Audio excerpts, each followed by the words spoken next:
Está começando aqui pela TV Câmara, canal 16, mais um Cena Aberta. Hoje, na trilha sonora, teremos Nenhum de Nós e uma entrevista exclusiva com o líder e vocalista da banda, Teddy Correia. Também teremos aqui conosco Elson Sempé, fotógrafo e professor da Faculdade de Comunicação Social da PUC-Famecos. Ele vai nos falar especialmente sobre a primeira mostra do Núcleo dos Jornalistas de Imagens do Rio Grande do Sul, que está acontecendo no Sesc, essa exposição, aqui no Sesc de Caxias. Também conosco o presidente do Sindicato dos Jornalistas Profissionais do Rio Grande do Sul, Milton Simas. E o repórter Bruno de Moura nos traz uma matéria do artista Brito Velho, que está com trabalhos em exposição na Galeria Arte Quadros. E o grupo Nenhum de Nós fez show aqui em Caxias do Sul e eu fui conferir a apresentação dos caras lá no Teatro da UX. E a gente abre o programa de hoje com eles. Acompanhe.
A banda Nenhum de Nós esteve em Caxias do Sul para o show Contos Acústicos de Água e Fogo. E nós estamos aí com o Teddy Correia, vocalista da banda que completa quase 30 anos de carreira. Teddy, tudo bem, meu velho? Tudo, são quase 30 anos. Né? Quase 30 anos de carreira, eu te pergunto, eu pergunto para você, cara, quando você olha aquele vinil lá, capa laranja, de 30 anos atrás, quase 30 anos atrás, que bate, cara? Qual é o nostalgia, o que você pensa? Cara, eu não gosto de ser nostálgico. Eu acho que a nostalgia não é uma coisa que faça bem, assim, né? Eu acho legal a gente olhar aquele disco, os primeiros discos, né? O primeiro, segundo, terceiro, assim, e olhar com orgulho, entendeu? Que é uma construção de uma história que está chegando em 30 anos. Pô, cara, ter uma banda com 30 anos já é difícil, né, cara? No Brasil, mais ainda. Com os mesmos integrantes, mais ainda. O mesmo empresário, mais ainda, entendeu? Então, eu acho que a gente tem tanta coisa para se orgulhar e o nosso trabalho ter sempre sido pautado por uma dignidade artística e tal. Assim, a gente se preocupou sempre com isso, respeitar o fã. Fiel, né? Fiel. Então, olhar para trás é sempre uma alegria, porque a gente vê uma coisa bacana, uma estrada bacana que ficou para trás. As primeiras entrevistas que eu fiz contigo, tu nem para cabelo branco tinha, cara. Olha só. Passou o tempo, hein, meu? Nem tu. Muito bom, muito bom. Cara, agora você... A gente envelhece, cara, tem que saber envelhecer. É verdade. De vez em quando dá uma disfarçada onde se pode, mas assumir o cabelo branco e eu acho que é natural, né? O tempo vai passando e tal, e tu tá te aceitando como tu é. Claro, não te entregar, né? Não te descuidar, como se diz assim, né? Mas pô, a gente tá bem, né, cara? Então, legal, sim, né? Tem uma parte da letra, então, das várias letras dos teus discos, dos CDs, enfim. Eu sou o tempo do disco, né? Nós somos do vinil. E que o tempo passa, né? Você fala isso numa dessas letras, o tempo passa. Lidar com o tempo é uma coisa difícil. Eu me lembro que lá no início, Eu li uma entrevista do Sting, e ele falou um negócio que eu disse, isso aqui vai ser o meu norte, entendeu? E ele falou que cada vez que ele chegava na frente do espelho e encontrava uma ruga, ele sentia orgulho disso. Que era, para ele, uma coisa que atestava o passar do tempo de um jeito legal, entendeu? Ele se orgulhava, pô, mais uma ruga, mais uma história que eu estou escrevendo e tal. Então, eu sempre olhei esse passar do tempo de uma maneira positiva. Como eu te disse, a gente tem que se cuidar e tal. E a nostalgia, eu procuro assim, evitar, porque eu acho que ela não é um bom sentimento, sabe? Em relação ao passado, assim. Eu acho que a gente tem que olhar com orgulho e tal. Mas aquelas pessoas que ficam muito nostálgicas, te lembra como era bom, acabou. Né? Não, já era, tá fora. É tipo propaganda das Havaianas. Né? Agora, cara, é o seguinte, cara, o que a gente observa ao longo dessa carreira de vocês, Teddy, é que a unidade e também, claro, como qualquer banda, sofreu muitas críticas, muitos elogios e sobreviveu a isso. E o que me parece é que vocês sempre levaram muita fé e acreditaram muito no trabalho de vocês. É isso que você atribui, assim, tipo, a unidade e a longa vida da banda também? Principalmente, cara. Eu acho que o teu resumo assim é preciso. A gente enfrentou as críticas de cabeça erguida, como se diz, né? E eu acho que a gente enxerga algumas coisas. Eu vi recentemente uma entrevista do Nelson Motta, que é um cara que conviveu com um universo de pessoas na música brasileira. E ele falou um negócio muito interessante, que ele nunca se deteve em falar mal de alguém, detonar alguém, criticar alguém. E ele observou que as pessoas que fizeram isso, os críticos, eles não estão mais aí no mercado. E os artistas continuam. Então, isso mais ou menos serve de norte também para quem às vezes toma uma paulada, mas não, isso aí eu tenho que confiar no que eu faço. E o Nenhum é assim, a gente sempre confiou, a gente sempre curtiu, a gente curte fazer o que faz. E eu acho que se a gente não tivesse público e pessoas que nos apoiassem, a gente Teria durado 30 anos. não consegue, né, cara? Agora, como é que quando você olha para o futuro agora da banda, assim, o que você vê? Porque vocês estão numa fase de produzir alguns EPs, e produzir mais, assim, tipo, produz meia dúzia de EPs, vê o resultado, depois como é que tá? Como é que tu olha para o futuro? Bom, olhando para o futuro, se eu não tiver de óculos, eu não vejo nada, porque eu tô com miopia. Também estamos. Esse é o trabalho do tempo. Não, mas cara, a gente acabou, inclusive, foi gravado aqui em Caxias. A gente fez um trabalho, uma concentração aqui no estúdio da City, dos nossos amigos. E a gente entrou ali para gravar um EP, como tu falou. A gente ia fazer 5 músicas. Acontece que a coisa fluiu, a gente fez 10. E aí, então, agora para o começo de 2015 já vai sair um disco novo inteiro, com 10 músicas, né? E o Nenhum é isso, é produção, é mostrar que está ligado, que tem coisa para falar, que tem coisa para produzir, que é o que mantém, eu acho, a roda rodando, entendeu? Agora, Teddy, quando você fala, voltando a falar desses quase 30 anos de carreira, vocês vão para o palco, cantam as músicas de vocês, músicas que contam a história, a trajetória da banda. E aí, quando você olha lá para baixo, que tem gente que acompanhou essa trajetória, que acompanhou essa trajetória das músicas, do crescimento da banda, LP por LP, CD por CD, como é que você vê isso olhando lá para baixo? Eu sinto que essas pessoas, se elas percebem essa história da trajetória digna, do quanto tu te dedicou para ser um artista honesto, né, cara, com o público. E isso eu acho que não tem preço, cara. Eu costumo dizer que o nosso maior patrimônio é esse fã.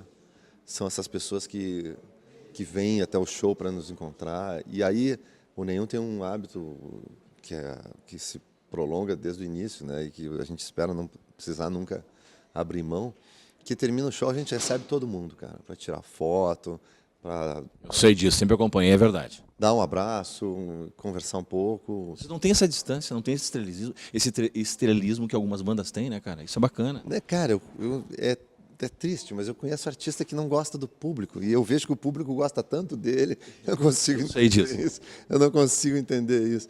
A gente é muito grato, cara. Aí as pessoas falam, eu sei que vocês estão cansados, saco cheio.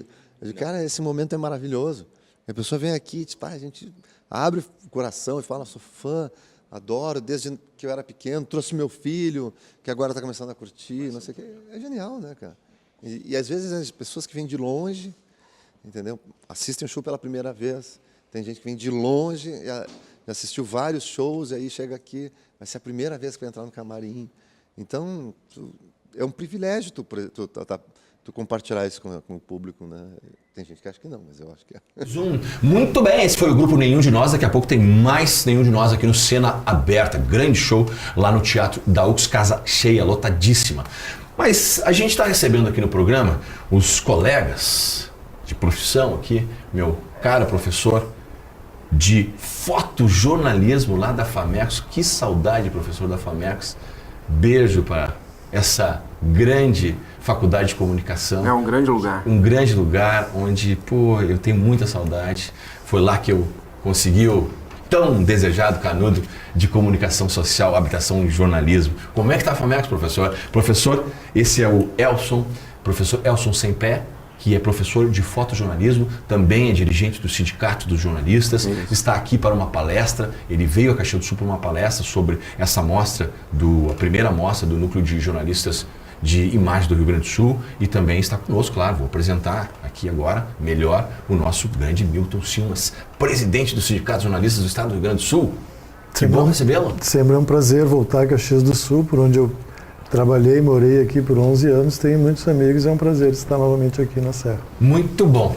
Começa conversando, fazendo uma pergunta para o nosso professor. Fala um pouquinho dessa mostra aí, professor, antes da gente entrar em fotojornalismo, falar de imagens, como é que desse mundo digital que nós estamos vivendo aí. Vamos falar dessa mostra que está acontecendo no Sesc. Tá bom, deixa antes de responder sobre a FAMECOS. A FAMECOS continua efervescente. Que legal. Nossa, tão efervescente que eu me lembro, quando o senhor fala em efervescente, eu me lembro dos festivais do famoso Sete Universitário. Pô, quanta coisa boa lá surgiu, lá quantos profissionais mostraram seus trabalhos lá e hoje estão em grandes empresas de comunicação do país. Nossa, muito legal. Venhamos visitar sempre em setembro.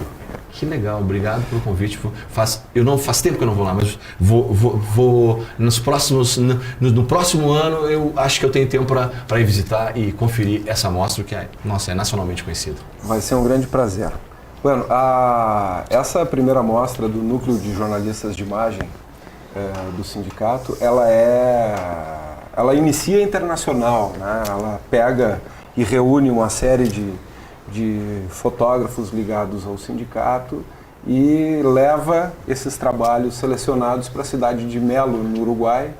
Então nós começamos a trajetória dessa mostra, dessa primeira iniciativa, lá pelo Uruguai, depois viemos a Bagé, e agora estamos aqui em Caxias, sempre com atividades culturais ligadas à questão da fotografia, do jornalismo em geral e do fotojornalismo especificamente.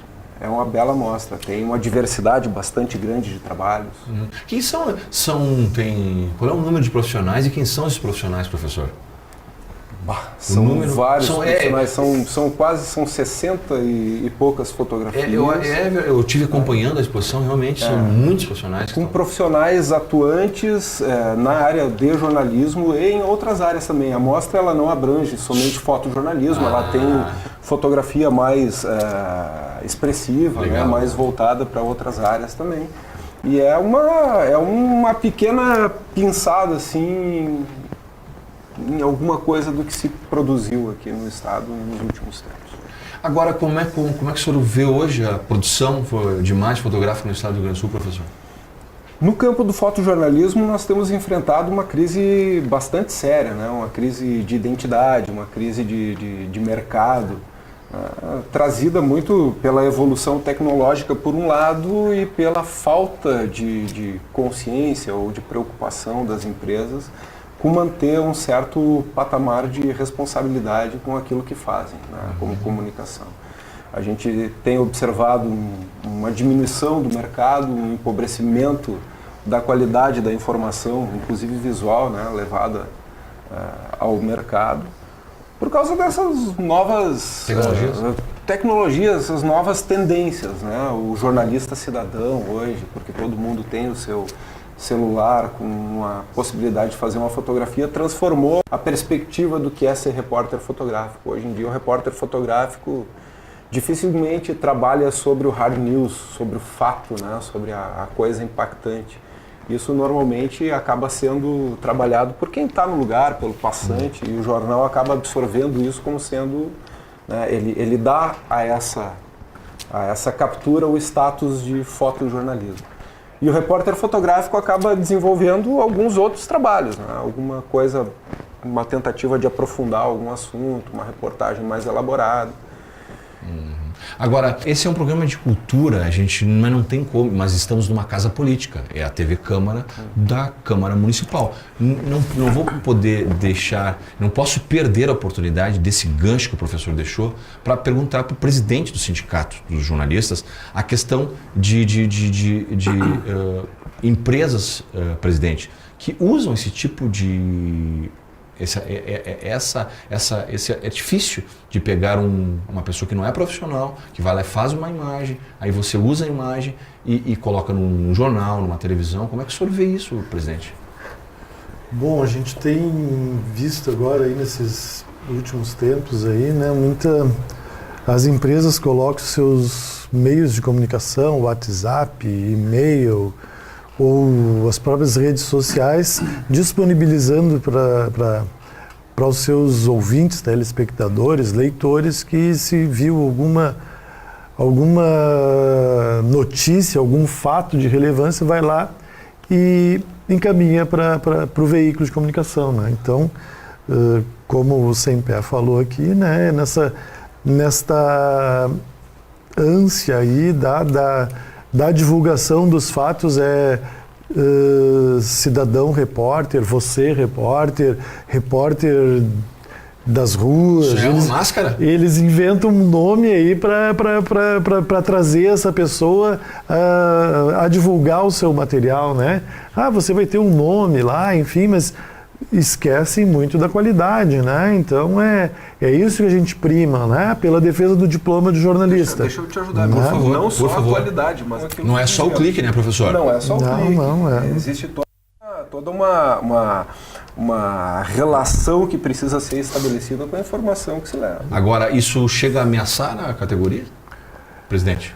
Não sei se chega a ameaçar, assim, né? Mas a qualidade do produto final que nós vamos estar... definitivamente que as empresas estão oferecendo para o seu público, né? Hoje em dia, este ano, principalmente, aí a gente viu, assim, demissões acontecendo aí em diversas empresas, né?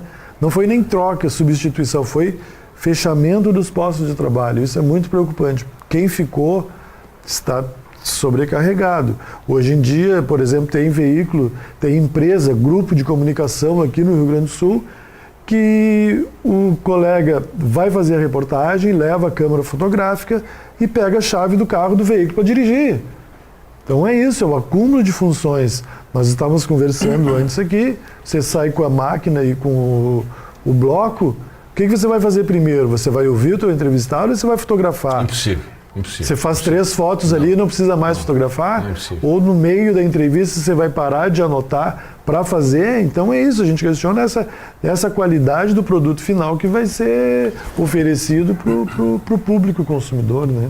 E isso gera também um outro problema sério, essa sobrecarga que é depositada sobre o profissional, uma lógica que tem sido implantada hoje nos veículos, vem do fato de que as câmaras fotográficas hoje podem fazer vídeo. E se inventou que o repórter fotográfico também é cinegrafista. Exato. E aí o repórter fotográfico está na pressão de, primeiro, ter que saber trabalhar com uma linguagem de um tempo que é contínuo, não é o momento decisivo como a fotografia. São duas abordagens totalmente distintas. A fotografia tu tens o horizontal e o vertical, no vídeo tu não tens. A linguagem é totalmente diferente. Mas essa sobrecarga de tarefas vai fazendo com que se amplie cada vez mais o escopo de responsabilidade do jornalista que está lá. Hoje o repórter fotográfico precisa saber lidar com softwares de edição de vídeo. A RBS, por exemplo, faz sistematicamente cursos de treinamento em vídeo para os seus fotógrafos. Eu converso com vários colegas lá, colegas da antiga, Fernando Gomes, por exemplo, tendo curso de como fazer vídeo com a sua câmera. Um sujeito que tem um imenso repertório, que tem uma trajetória dentro de uma linguagem específica. Fotografia. Fotografia, que precisa ser respeitada como uma linguagem. E a partir desse momento já não se respeita mais o Já profissional. não se respeita mais a linguagem, não se respeita o profissional, não se respeita o público que acaba recebendo um produto que não fruto é a praia dele. de um processo fragmentado. Então, nós estamos, na verdade, vivendo um processo cultural de ceder a uma demanda que é muito mais de um capital ou de uma estrutura empresarial que tem o interesse em economizar cada vez mais os seus meios, né? E que está transformando o seu produto. Pegue-se, algumas empresas, por exemplo, hoje já não são mais de jornalismo, elas são de jornalismo e entretenimento, elas são de comunicação. Porque daí tem o site, tem a TV, tem o rádio, tem o impresso. Produção de óbvio conteúdo. que se pode trabalhar essas duas coisas, mas o que está começando a ver cada vez mais é uma mistura entre jornalismo e entretenimento. As fronteiras estão se diluindo e isso causa uma confusão muito complicada naquilo que nós fazemos, que é formar opinião. Como é que o seu aluno lá dentro da Famex vê isso? Eles têm esse senso crítico? Estão conseguindo enxergar isso, professor? Essa é uma luta que a gente trava diariamente. Por quê? Porque essa geração que vem chegando na universidade vem de uma estrutura onde eles já nasceram com essas tecnologias. Então eles operam essas tecnologias com muita facilidade. E o processo crítico sobre aonde levam essas tecnologias, ele é muito penoso para eles. Por quê? Porque o uso da tecnologia, ele é lúdico, né? Ele te exige cada vez menos. Se a gente pegar a fotografia, o que a tecnologia fez com a fotografia? Foi simplificando essa fotografia ao extremo até que qualquer um pudesse executar aquilo que o George Eastman, lá em 1888, propôs. Você aperta o botão, nós fazemos o resto. A tecnologia é invisível na fotografia, mas ela está presente e ela faz quase como se pensasse por nós. E a gurizada não está mais habituada a pensar, a criticar, a olhar, mas aonde eu quero chegar? O conteúdo simbólico dessa coisa está se perdendo. Estamos formando uma geração de clicadores apenas, de apertadores de botão? Lutamos contra isso, arduamente. Lutamos contra o clicador, lutamos contra o pesquisador do Google, né, que vai fazer uma matéria Ctrl+C e Ctrl+V, né? Esses dias na Feira do Livro, o sindicato fez um debate com uma jornalista canadense. O Canadá foi o país homenageado na Feira do Livro de Porto Alegre. A colega era especializada em jornalismo investigativo. Hoje ela morou aqui no Brasil por 5 anos, na década de 90. Hoje ela mora em Nova York e trabalha no New York Post. Os colegas vão ficar os colegas jornalistas assim, é proibido usar a Wikipedia. Google, só no último instante, só para saber, por exemplo, quem é o Luiz Cláudio Farias. Mas o jornalismo se faz na rua, vai à rua, no olho a olho. Tem que pesquisar, sabe? Tem que ir atrás de fonte, claro. E hoje o que a gente tenta combater é justamente o acúmulo de funções e o jornalismo de redação. Levanta o telefone aqui. É muito fácil isso, mas no telefone eu posso dizer qualquer coisa, né? Nossa, gente, as rádios estão fazendo muito então, isso. Pega pronto, o release pronto e só aí lê o que tá ali. É muito fácil isso, né? E aí compromete na qualidade final. A credibilidade do veículo de comunicação fica comprometida, né? Mas vamos voltar à questão da exposição, já que esse é um programa de cultura, né? Vamos falar da exposição lá no Sesc. Por que essa iniciativa de fazer essa exposição, professor? O que motivou? Vontade de abrir espaço para a imagem, para poder discutir imagem. Para a gente poder estar aqui no programa de cultura discutindo imagem. Para poder olhar a imagem, para gerar esse tipo de circunstância, onde a gente possa se debruçar sobre esses problemas. Por isso o sindicato movimentou essa questão toda para propiciar debate, para que a gente possa chegar e mais do que dar respostas, fazer perguntas, né? Para onde é que a gente está indo com esse negócio? Dá para fazer uma relação ainda que é importante nessa questão da cultura e do ambiente no qual a gente está vendo isso tudo acontecer. Dá para fazer uma ligação com A estrutura das universidades, por exemplo. Se a gente for observar as universidades hoje, como elas estão operando essa formação dos jornalistas, há uma tendência cada vez maior de se trabalhar as ferramentas e menor de se trabalhar os conteúdos. Há um tempo muito grande voltado às tecnologias e um tempo muito pequeno voltado à formação filosófica, a formação teórica, a formação social do sujeito que vai lá usar essas ferramentas depois.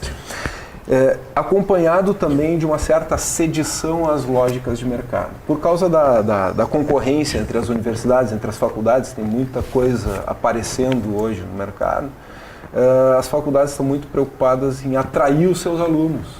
E atraem os seus alunos com a proposta de formá-los para o mercado. Mas há um grupo de professores que se preocupa muito com isso, porque com o mercado se empobrecendo, nós acabaremos empobrecendo também o nosso processo de formação. A lógica, ao que me parece, é uma opinião pessoal, deveria ser absolutamente contrária. A universidade moldar o futuro do mercado. Isso é, oferecer a possibilidade, de novo, um termo muito importante, crítica, olhar, pensar com profundidade. Se isso está bom, se é isso mesmo que nós queremos. No campo do jornalismo, não no campo econômico. Muito bom, papo muito bacana aqui com os nossos dois convidados, o Elson Sem Pé, que parece que é apelido, né, Sem Pé, mas não é apelido. Não é sobrenome. É sobrenome. E claro, essa piada é antiga pra ti, né? Tu perdeu os pés, tá com os pés. Desde a primeira série eu sou Saci Pererê, o que muito me honra. Bullying contigo sem pé? Não tem problema nenhum, são biônicos. Não, na verdade, só pra... Agora deixa eu me aproveitar, né? Esse nome é chique, é Sampé. Ah, é francês. Nossa, aí fica mais bacana, Sampé, legal. E o nosso presidente também aqui do Sindicato dos Jornalistas Profissionais do Estado do Rio Grande do Sul. Papo muito bacana. A gente vai continuar o papo, mas antes vamos ouvir mais uma do Nenhum de Nós. Acompanhe. Teddy, para finalizar, fala um pouquinho do show. Esse Contos Acústicos aí é uma base daquele CD de 2011? Na verdade, a gente lançou o DVD, né, do Contos Acústicos de Água e Fogo, que é uma versão acústica de muitas canções do show do Contos de Água e Fogo. Mas a turnê ela não é exatamente aprisionada dentro do formato acústico. Ela os shows do Nenhum, eles procuram ser mais livres assim no formato. Vamos tocar tal versão daquela música. Essa música aqui a gente vai fazer outra versão. E isso é uma coisa que a gente curte, assim, porque sabe que o público gosta. Tanto que em dezembro a gente vai estar fazendo já a tradicional temporada no Teatro São Pedro. E como uma espécie de retribuição ao público, a gente vai chamar o show As Mais Pedidas. Porque a gente abriu no nosso site uma votação e as pessoas entraram lá e disseram, eu quero ouvir tal música. Então vai ser um repertório escolhido pelo público, sabe? E que é, enfim, uma maneira de a gente retribuir esse carinho que eles nos dão. Né? Muito legal. Eu agradeço ao Teddy Corrêa pela entrevista aqui antes do show. Tucaná tá correndo. Sucesso. Sucesso para você e mais 30 anos de carreira, tá? Muito obrigado, valeu. A gente se encontra em breve de novo. Valeu, um abraço a todos. As palavras no asfalto nessa vida são tão duras. O carinho não consola, mas apenas alivia. A calçada não é cama, não é berço, não é nada. Nada mais nos faz humanos sem afeto. E o meu desligar, onde vai?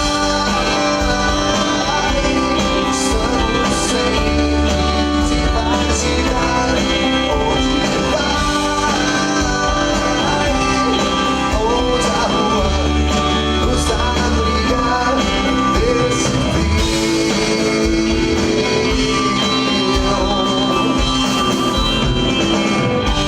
As pessoas que se enrolam nos jornais não são mais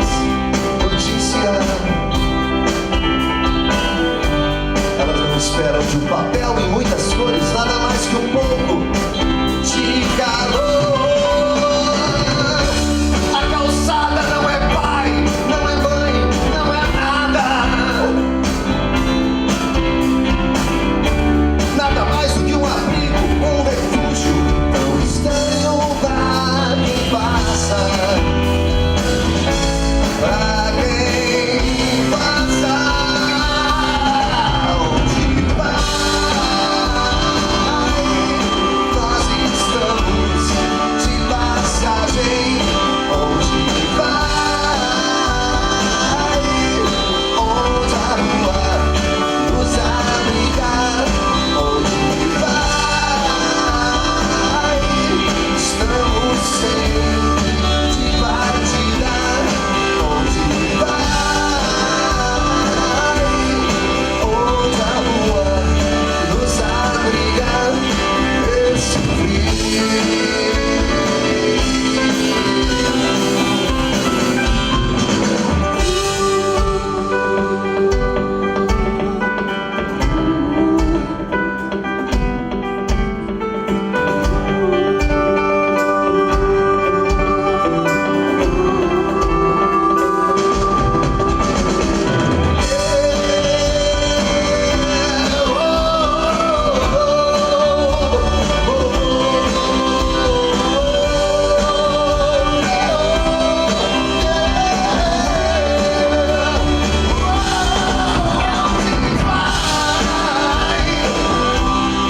Nós estamos de passagem. Onde vai? Outra rua nos abrigar. Esse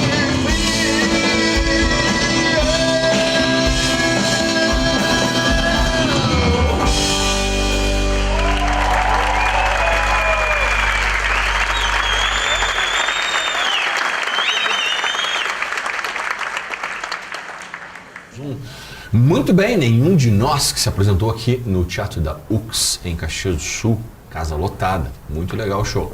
De volta a conversar aqui com os nossos convidados, o Elson Sampé, em francês, e também com o nosso presidente do Sindicato dos Jornalistas Profissionais do Estado do Rio Grande do Sul. Por que a ideia de criar um núcleo de imagens, presidente? Foi a ideia da demanda dos jornalistas que trabalham com esse segmento, né?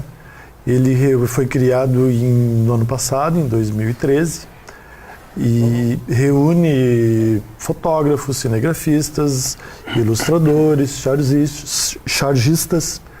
E aí, desde da fundação, o pessoal tem se reunido, discutido e tal, e aí veio a ideia de fazer essa mostra, né? Como nós tínhamos um colega, o Luiz Ávila, que é um dos coordenadores do nosso núcleo, que tinha um contato lá no Uruguai, nós começamos por lá, entramos no Rio Grande do Sul por Bagé, passando aqui agora por Caxias, e aí quando nós entramos aqui no nosso estado a gente agregou esse debate de jornalismo em foco, né, com o tema focado no fotojornalismo, né? Mas além disso, o Sindicato dos Jornalistas ele já mantém o núcleo de assessores de imprensa, o núcleo de afrodescendentes, o núcleo de gênero, que aí se discute todas essas situações. Assim, a gente tem visto, por exemplo, ali o negros dentro da redação. É muito difícil, sabe? A gente vê assim, dá para contar assim, que a gente vê assim dos colegas que estão que ocupam cargos dentro da empresa e é generalizado isso assim, por exemplo, que ocupam cargos de chefia, né? Então, menos cargos de chefia. Cargos de chefias, né? Então, nós temos esses espaços aí que são mais específicos dentro do nosso sindicato, né, para fazer a discussão aí desses temas, né? Então, agora a exposição já trazendo essa informação para vocês, saindo aqui de Caxias do Sul no início de dezembro, nossa ideia é fechar esta mostra em Porto Alegre, né?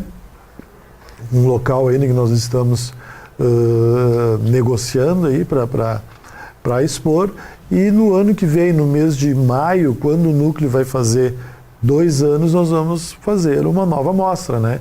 Aí a ideia dessa nova mostra, talvez a gente faça ela temática, porque essa que está aqui em Caxias do Sul, ela ela é aberta. O público que for lá conferir vai ver assim, diversas fotos. Assim, né? Tem de todos os temas. Tem de todos os temas, muito, né? bem E bacana. é muito interessante. Vale a pena então, conferir mesmo. Vale a pena a visita, né? Bem bacana. E claro que enquanto a gente estamos conversando, batendo esse papo sobre a mostra, as imagens que você acompanhou é da mostra que está acontecendo no Sesc até o dia 6 de dezembro, presidente. É isso. Como é que foi a escolha, professor, desses 60 imagens? O núcleo fez um chamamento público através dos meios de contato com seus associados, e o pessoal respondeu, né, prontamente, assim, com um aporte bastante grande de imagens. Quero corrigir então a informação que foram 58 fotografias e 2 desenhos. É disso que se compõe. A ideia a ideia do chamamento público foi para abrir o leque mesmo, para que todas as pessoas que tivessem interesse, que tivessem conexão com o sindicato, mesmo que não estivessem ligadas diretamente. Não teve uma seleção, tu entra, tu não entra, não existiu isso. Todo mundo que enviou material participou da mostra. Até que chegou uma hora que você chega, porque participando. senão ia. Tiveram que encerrar. Se chega, senão ia 80, 100, 120. É justamente para valorizar as pessoas, para trazer elas para esse contato, né, e fazer o material andar. Agora, com relação ao futuro da imagem, professor, o que o senhor pode dizer para a gente? Não sei. O futuro é nebuloso. O futuro, na verdade, são desafios que nós temos, né? A gente não sabe para onde isso vai nos levar. Eu lhe pergunto especificamente, desculpa interromper. Sim. Já interrompendo? Sim. Especificamente porque a gente vê que a mídia impressa, que utiliza muito as imagens dos fotógrafos profissionais, ela está com... Se lê muito, esse debate está aí na pauta, que é o fim da mídia impressa. Fim do papel. A hibridização disso tudo, isso né? O termo que tem sido usado. Na verdade, a imagem fotográfica ela não sofre com essa hibridização, pelo contrário, ela vai ser cada vez mais usada, ela é cada vez mais indispensável. Se a gente for observar, né, a presença da imagem nos meios de comunicação, ela é cada vez maior. Né? Tem um filósofo chamado Wilhelm Flusser que trata desse abandono da textolatria e a volta às imagens, né? É um livro chamado Filosofia da Caixa Preta, é muito interessante. Mas a fotografia ela já sofreu uma grande mudança com o surgimento do digital. Ela deixa de ser a fotografia na concepção da palavra, que era o contato da luz com o negativo. O senhor é desse tempo, professor, que passava o papel aquele fotográfico na bandeja com água? Sim, senhor. Eu fiz muito lá na FAMEX, viu? Sim, eu era monitor do professor Rogério Soares lá na Unicinos, e foi onde eu aprendi o papel nos químicos. Isso aí, que a gente fazia. Mas a fotografia ela deixou de ser isso e passou a ser número discreto, né? A fotografia digital é uma sequência de uns e zeros. Ela já existe, inclusive Wilhelm Flusser é um dos filósofos que contesta isso. Não é mais da mesma fotografia que nós falamos, é de um outro tipo de imagem. Nós não chegamos a perceber ainda essa mudança, mas essa mudança ela vai se acentuando cada vez mais. A imagem vai permanecer. Não sabemos como. Talvez essa aproximação da fotografia com o vídeo possa ser algum apontamento. Acredito que fotografia como imagem estática não vai acabar, assim como a imagem em movimento também não vai mudar na sua essência. Mas algo novo ou as formas de usar devem mudar. Agora, perguntando sobre a continuidade, já pensando lá no futuro, presidente, essa mostra foi a primeira aqui em Caxias do Sul, ela já se pretende já dar continuidade. E uma outra pergunta, para aproveitar o embalo, o professor sempre passou por Caxias do Sul, para uma oficina, enfim, para um bate-papo. Durante até o dia 6 vão acontecer outros? Não, esse bate-papo ele integra o projeto da mostra do núcleo, né? Nós vamos levá-la para Porto Alegre, né? E em princípio também a ideia é fazer o debate em Porto Alegre. Nós fizemos este debate aqui em Caxias do Sul, né? Acho que vamos depois avaliar como é que pensar foram para o ano todas que as vem. e pensar no ano que vem. O certo é que nós vamos ter uma nova mostra, né? Isso já está sendo isso tá organizado definido. pelo pessoal do núcleo. Muito bem, muito bem. Bom, a gente tem uma matéria com o nosso repórter Bruno de Moura. Ele foi fazer uma matéria com trabalhos do artista Brito Velho, e a gente vai acompanhar agora. É isso mesmo, Luiz. Estamos aqui na Galeria Arte Quadros, que traz 2 grandes artistas do país aqui para expor os seus trabalhos, Inos Corradim e Brito Velho. E nós conversamos agora com Carlos Carrion de Brito Velho. Carlos, muito obrigado pela sua participação aqui no Cena Aberta. Conta pra gente, desde dos 11 aos 19 anos, ele viveu em Buenos Aires. Como é que foi? Como é que tu se identificou com a arte? Não, foi o seguinte, eu, muito jovem, meu pai é psicanalista, ele foi fazer a formação dele, era Londres ou Buenos Aires. Ele optou por Buenos Aires, que era mais próximo e era um grande centro importante também. E aí nos mudamos para lá e ele fez a formação psicanalítica e eu fiz o colégio. Na verdade, eu morei mais ou menos dos 9 anos até os 19, 20 anos. Bem na época que faz a tua formação de linguagem, de tudo. Tanto que quando eu voltei ao Brasil, eu nem falava mais direito o português, falava mais o castelhano por causa do colégio, por causa de tudo isso. Lá eu comecei a ter algumas experiências, porque lá era o grande centro da América Latina, assim como para a psicanálise, também era para as artes, centro da América Latina. Desde pequeno, então, por causa do teu pai, vocês se mudaram para Buenos Aires, Isso. tu sempre estava metido, então, no meio das artes. Sim, eu comecei a pintar com 9 anos. Minhas primeiras experiências começaram com 9 anos de idade. Quando eu fui morar na Europa, eu vi que tudo era diferente. Nada era aquilo que eu imaginava, entende? Quando eu fui morar em Paris, eu fui morar de uma forma assim, vou morar em Paris. Eu não pensei, vou morar para estudar em Paris. Vou morar como artista. E aí eu fiz um estágio na gráfica de Joubert, que durou, de repente, alguns meses, que foi a parte mais química, técnica da litografia. Não era a parte artística, era assim a parte química. A de Joubert era uma grande gráfica que imprimia Picasso, Miró, grandes artistas assim. Então eu fiz um estágio. Paris é o lugar que dá o carimbo e dá o aval. Então, claro que para mim foi muito importante eu estar em Paris, estar vivendo tudo isso, convivendo com essas pessoas.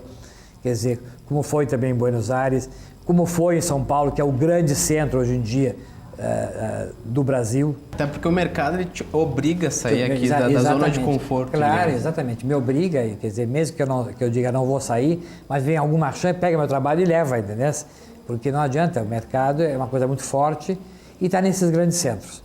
Agora, essa coisa minha, voltar para cá, são loucuras minhas e paixões minhas que estão a ver com a cidade de Porto Alegre, com o Rio Grande do Conheceu Sul. o mundo, mas tu mora Eu onde... moro aqui. Aqui é minha toca. Uhum. Aqui é minha toca, onde eu moro, eu gosto de ficar aqui. Onde eu consigo ser criativo é aqui, quer dizer, entende? Então, não que eu não conseguisse ser criativo lá fora, mas eu sinto que aqui é meu chão, eu coloco meus pés no chão no Rio Grande do Sul, sinto que tem uma coisa de raiz que me remete a coisas, entende, importantes que eu possa transmitir para minha pintura e aí ela que vai para o mundo, entende?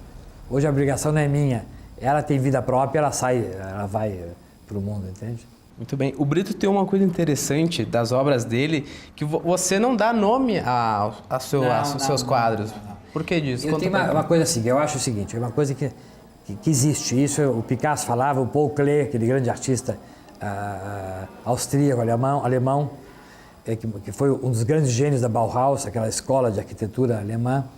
O Klee dizia o seguinte, e o Picasso também, na arte está em cada obra, pode ser a poesia, a música, a pintura, está inserida várias verdades. Uma verdade é aquela que o artista quando eu crio um trabalho, eu tenho a minha verdade e eu projeto em cima de uma tela, certo? Quando encerra esse processo, a obra morre, ela só ganha vida quando alguém, por exemplo, tu te projeta num trabalho meu, tu cria um conteúdo que tem a ver com a minha obra, mas tem a ver contigo, que tu te projetasse nela. Então tu criasse uma nova verdade, e essa verdade é válida, ela tem a mesma importância. Tu não pode dizer que um comentário ou uma visão tua sobre o meu trabalho é menos importante que a minha visão sobre o meu trabalho.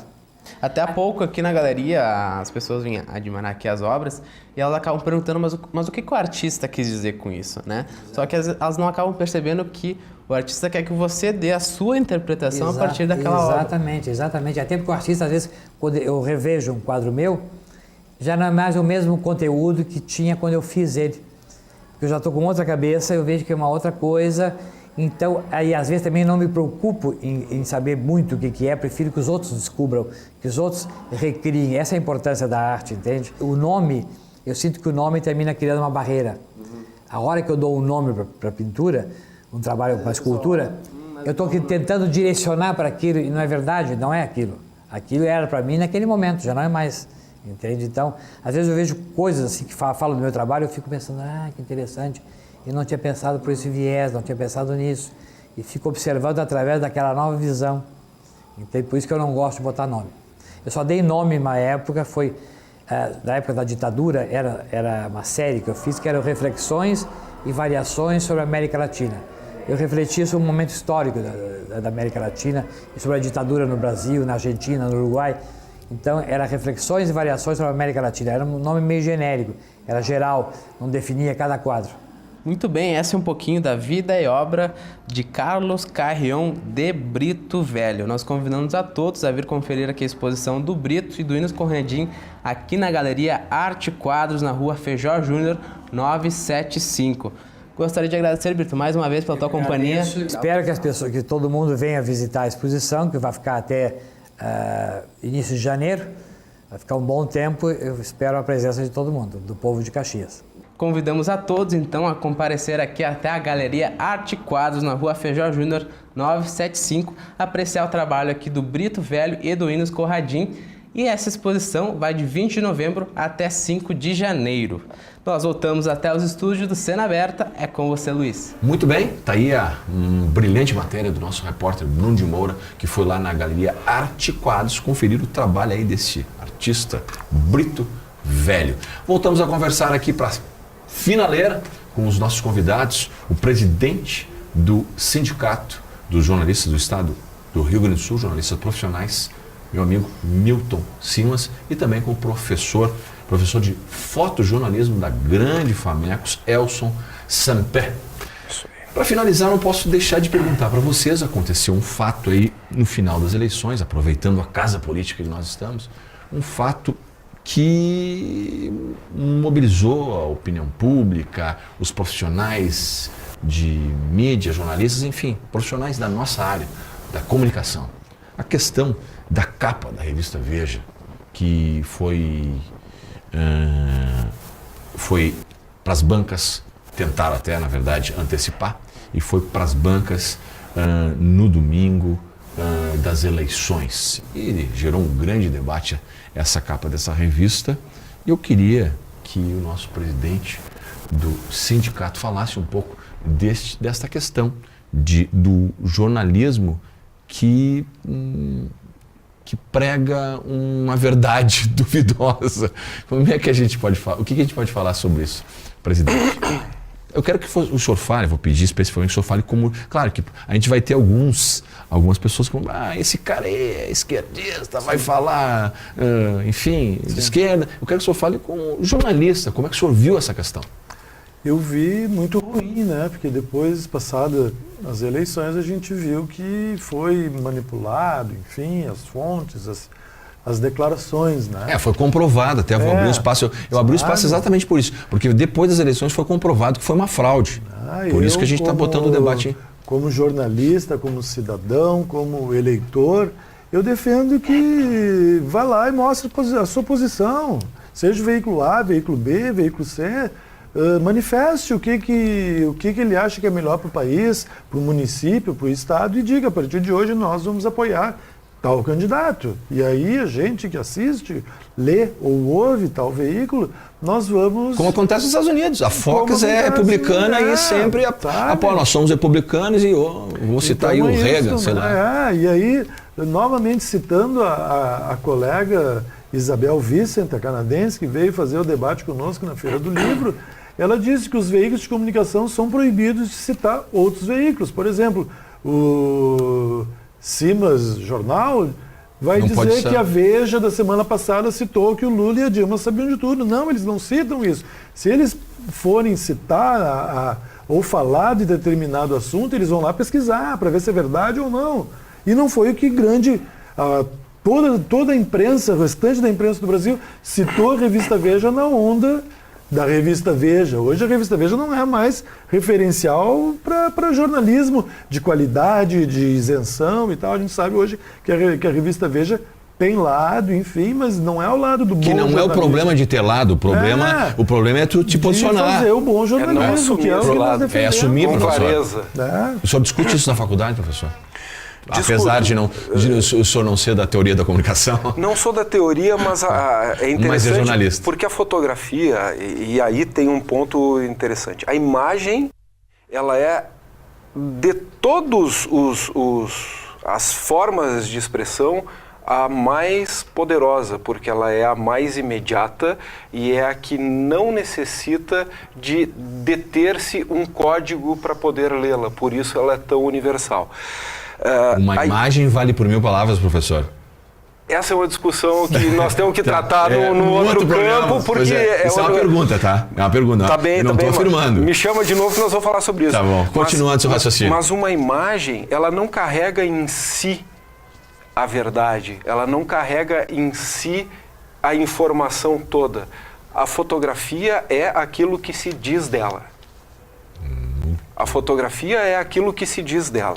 Por quê? Porque ela depende de toda essa construção de contexto, de todas essas coisas que estão fora de campo, fora do quadro da fotografia, para ela poder ser compreendida. Uma mesma imagem, né? Pega uma pessoa chorando e bota em cima Vitória. Bota na frente de um caixão. Absolutamente iguais, com sentidos absolutamente opostos. A mesma imagem. Então, ela é extremamente ambígua. E isso remete para aquela responsabilidade que nós falávamos antes do jornalista cidadão. Para eu lidar com a imagem, eu preciso ser absolutamente responsável com o sentido final que essa imagem vai ter. Porque senão ela sempre vai poder ser usada num sentido oposto àquele para qual ela foi feita. Então, isso é muito delicado. Nós lidamos no jornalismo com um campo poderosíssimo e, ao mesmo tempo, altamente manipulável em todas as suas áreas. É uma linha muito tênue. Muito tênue. Né? E a fotografia, ela padece por as pessoas não entenderem que ela é realmente isso, tão tênue. E aí todo mundo acha que pode fazer fotografia, qualquer um acha que pode fazer fotojornalismo, e se usa qualquer coisa de qualquer maneira, chegamos onde chegamos. Nós precisamos recuperar o respeito pelo campo. Muito bem, nosso programa está chegando ao fim, mas eu não posso deixar, o papo está muito bom, está bacana, a gente poderia continuar mais 1 hora ou 2 de conversa, e eu vou aproveitar os minutinhos finais para fazer uma pergunta que não tenho como deixar de fazer para os meus 2 colegas. Regulamentação da mídia, que está lá na Constituição de 1988. A opinião dos 2 colegas. Defendemos essa proposta, né? Encontra-se, em 2009 foram feitas conferências municipais, estaduais de comunicação e a CONFECOM, a Conferência Nacional de Comunicação, todas as diretrizes que foram tiradas lá pelos participantes, infelizmente, estão engavetadas, mas a gente está defendendo que saia da gaveta e sejam colocadas em prática. Agora, no início do ano que vem, a nossa FENAGE, Federação Nacional dos Jornalistas, vai estar pautando esse tema e, se tudo der certo, aí a gente vai conseguir debater junto com o novo Congresso Nacional, esse tema aí que é de muita importância aí para toda a comunicação brasileira. E quando se fala em democratização, não queremos interferir em conteúdo de ninguém. Qualquer um que pode fazer o que bem entender. A gente quer democratizar as comunicações no país. Na verdade, esse é o discurso de censurar o conteúdo, é o discurso dos donos das empresas, né, presidente? Vamos ser honestos. Professor, sua opinião sobre isso? Absolutamente necessário, assim como a recuperação do diploma para o exercício da profissão de jornalista. Eu ia engatar essa questão do diploma. E toda uma readequação do campo, né? Vou puxar a brasa para minha sardinha, só para encerrar. Qualquer um pode ser repórter fotográfico hoje. Não existe, né? Existem contradições na lei que criam vácuos por onde tudo pode acontecer. Isso tudo precisa ser reanalisado, reestruturado, mas fundamentalmente recuperar o diploma para o exercício da profissão de jornalista. Muito bem. Em defesa da sociedade. Muito bem, concordo. Gente, o papo estava muito bacana, papo muito bom. Como eu disse antes, a gente poderia ficar aqui horas e horas conversando sobre esse tema. Esse tema é um tema que rende muito assunto. Eu quero agradecer imensamente a presença dos meus convidados que ficaram aqui. Eles têm um compromisso, logo em seguida ao programa, tem um compromisso aqui mesmo em Caxias do Sul, depois descem para Porto Alegre e ficaram especialmente aqui para gravar o programa conosco aqui na TV Câmara, canal 16. Meus agradecimentos. Foi uma honra. Ao nosso professor de telejornalismo lá da FAMECOS, mande meu abraço à galera da FAMECOS. Fotojornalismo. Fotojornalismo. Foto. Obrigado, desculpa. Fotojornalismo. Elson Semper. Professor, obrigado pela presença, sucesso. Foi um prazer, irmão.